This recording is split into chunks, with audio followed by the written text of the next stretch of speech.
Como sempre, final de semana, o Japão fica um pouco mais tranquilo, você não tem muita notícia polêmica que pode causar algum engajamento, é mais repetição do mesmo e sem muita novidade, parece que é mais colunista botando seus comentários a respeito de assunto que já passou. Então eu não quero repetir assunto que já caiu um pouco o foco. Então eu vou trazer um assunto referente à engenharia de software aqui no Japão.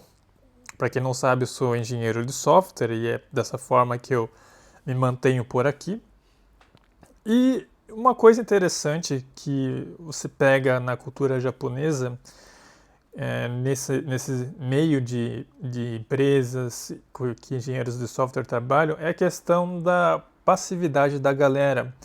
Eu sei, eu vou comentar algo aqui que vai fazer você imaginar que é parecido no trabalho, a questão de passividade, porque imagina a situação onde você está numa reunião, tá só duas pessoas falando, tem um monte de pessoas ali presentes na reunião, ninguém dá sugestão alguma, tá todo mundo quieto, falando sim, sim, sim, concordando, e aí só tem um ou outro elemento ali que é o cara que está apresentando, e é um outro que é um pouco mais sênior, que sente que se ele não fazer comentários inteligentes, a pica vai entrar no rabo dele.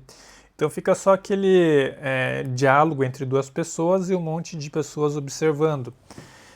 Você tem essa situação ocorrendo boa parte das empresas aqui no Japão, também por via das dúvidas, né? Se você acha que é só no Brasil que você tem esse tipo de situação, aqui no Japão você também tem.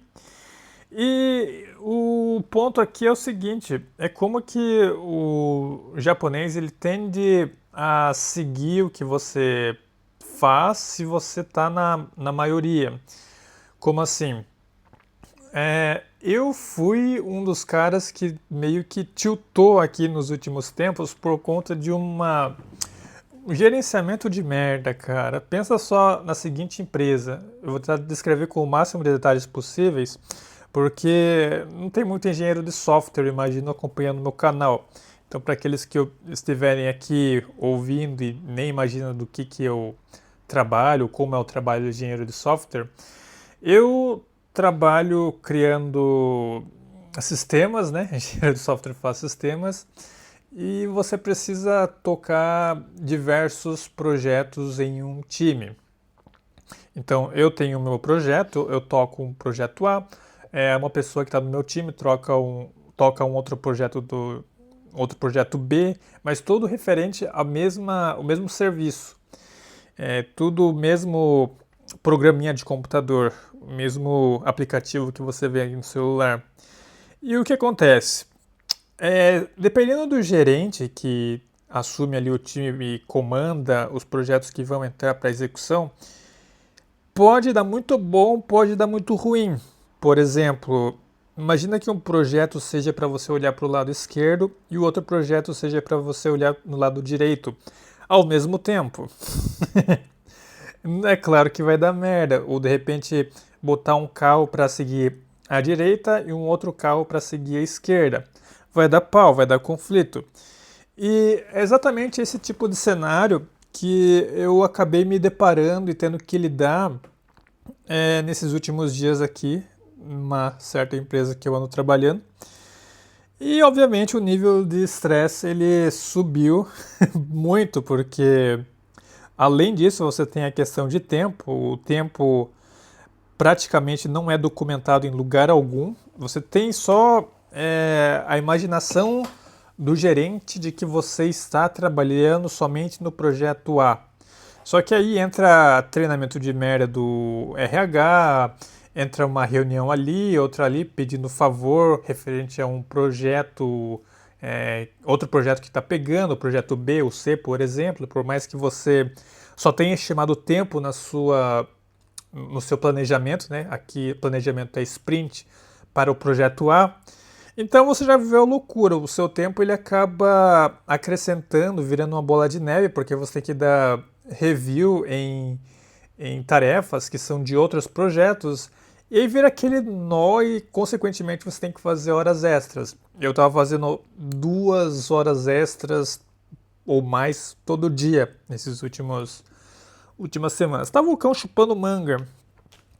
Então eu fiquei puto, cara, porque teve um momento onde um dos queridos gerentes que tem uma fama meio negativa, a nacionalidade dele tem uma fama meio negativa, né? Acho que vocês precisam pesquisar India Management para vocês terem uma ideia do que se trata, já é até um assunto internacional. Aí eu pulei em cima dele, lá ele, e falei, pô, cara, vamos aprender a comunicar melhor, gerenciar melhor o seu projeto.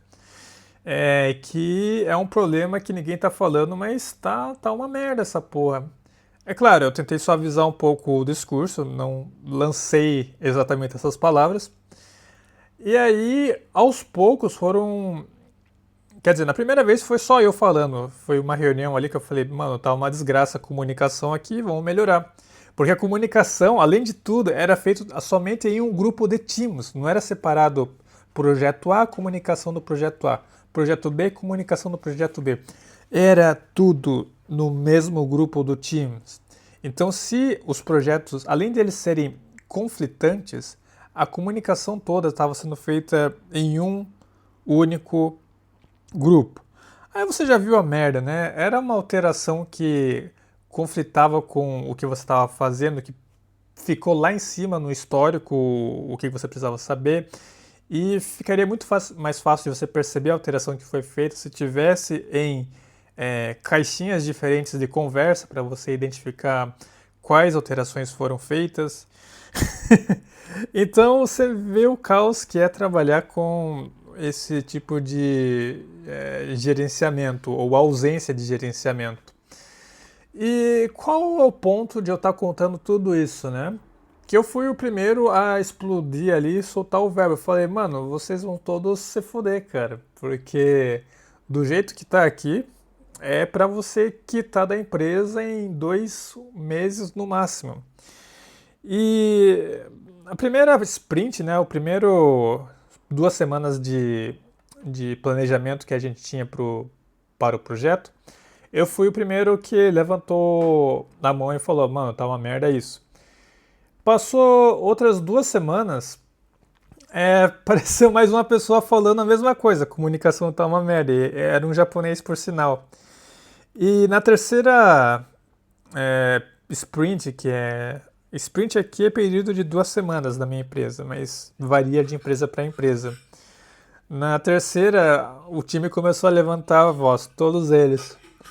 E foi justamente um ponto iniciado por mim, porque se eu não tivesse falado nada, eu não sei se iria ter pessoas com coragem suficiente para olhar e falar, mano, isso aqui tá uma merda. E aí chegou na alta gerência, eu acho, porque eu cheguei, meti a bola no RH também e falei, pô, cara, a galera aqui tá aloprando adoidadamente. Então, você já viu, causei igual um condenado aqui para ver se a galera se toca e aprende a gerenciar. O gerenciamento indiano é basicamente botar um glamour no time, deixa o gerenciamento uma desgraça para as pessoas trabalharem 3, 4 vezes mais porque basicamente não tem gerenciamento, e falar para a chefia, para quem está acima, que está tudo indo maravilhosamente bem. Mas, obviamente, o time está trabalhando múltiplas vezes mais. E o ponto que eu queria trazer com esse compartilhamento de experiência é que aqui no Japão, cara, você, numa situação dessas, ou pode dar muito ruim de você explodir e falar toda a verdade, o que está rolando, ou pode dar muito bom. No meu caso, deu muito bom. A galera passou pro meu lado e falou, pô, você tem razão, vamos melhorar isso aí, vamos juntar e pressionar a gerência indiana aqui. E eles começaram a trabalhar. Botamos a galera para trabalhar, criar processos, atualizar a documentação, colocar input de data, não data, mas de tempo em projeto, para eles terem um controle, saber que as pessoas são uma e não se multiplicam em 2 ou mais para atender múltiplas tarefas. Então a gente começou a botar ordem na casinha porque justamente alguém teve coragem de se levantar, porque alguém se levantou, outros tiveram coragem de se levantar também e trazer pontos semelhantes para melhoria. Agora, o que poderia ter dado ruim? Todo mundo falar hi, botar a cabeça para baixo e falar, pô, cara, não tá normal sim, você que tá sendo fresco aí. Segue bola para frente. O que poderia acontecer? Empresa japonesa, você pode ter situações nesse sentido também, onde a toxicidade é um nível um pouco fora do comum comparado com o Brasil. Eu, pelo menos, nunca passei por uma empresa no Brasil que fosse dessa forma a desorganização. Então, para vocês terem uma ideia de como é trabalhar a engenharia de software aqui no Japão, se vocês esperam para que uma melhora aconteça, vindo de outras pessoas, provavelmente não vai acontecer e você vai ser o cara que tem que colocar a ordem na casinha. Então fique ligado quando vocês vierem para trabalhar por aqui no ramo de engenharia de software. Por mais que a empresa seja grande, o tamanho não não condiz com o comportamento das pessoas e muitas vezes você vai ter que infelizmente trabalhar e puxar a gerência. Então se curte vídeos do Japão, considere se inscrever no canal e até o próximo vídeo. Falou!